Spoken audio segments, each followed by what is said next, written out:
Hey everybody, Rob Nelson here to talk about a few things that will help you improve your how-to videos. And so I have over here my friend Brady, and we're doing a build.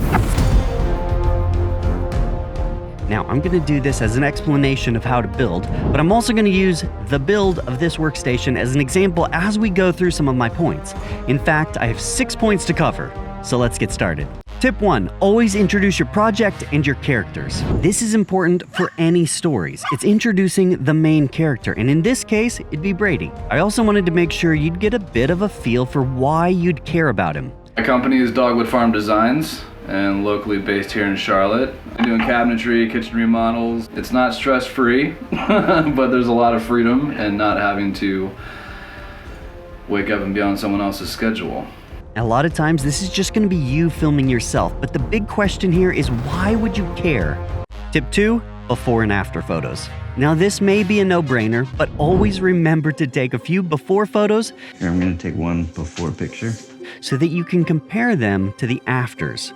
I suggest doing this early on in the video so that people can get a feel for what you're building. In this case, we're taking a white wall and we're going to turn it into the ultimate overhead time-lapsing station. Tip 3, time lapses. And lots of them. Time lapses are great because it shows a progression of time in something that may take a very long time.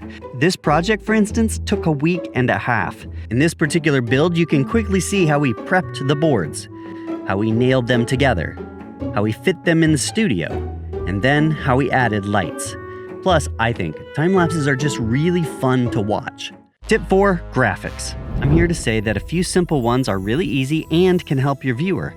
I use little graphics like this to bring attention to certain parts of the screen. Now these are specifically called call-out titles. Adobe Premiere has a few built in, but you can do a search for call-out title and find a few to buy yourself.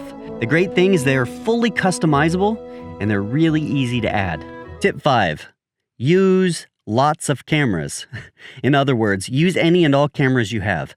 I mix GoPros that I'll just mount on my head for POV shots with video from my phone. Phones do take great shots and they're almost always in your pocket.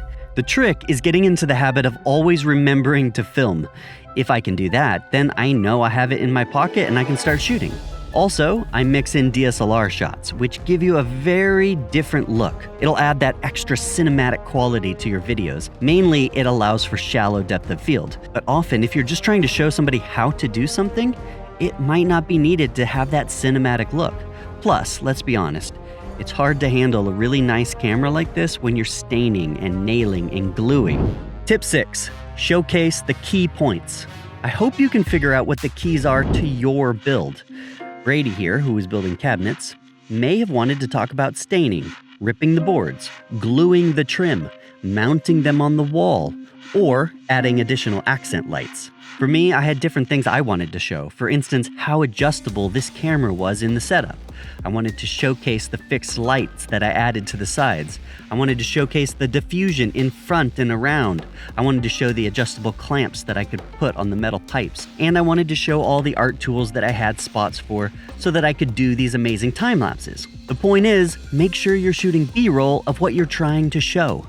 Ooh, okay, so I hope that this gave you some ideas for your own DIY, your own how-to videos. I love watching those kind of videos because it gives me all the ideas for all of the things that I do. I, for instance, created this particular one because I wanted to be really efficient in my time-lapse videos, so I thought this overhead rig would be perfect for that.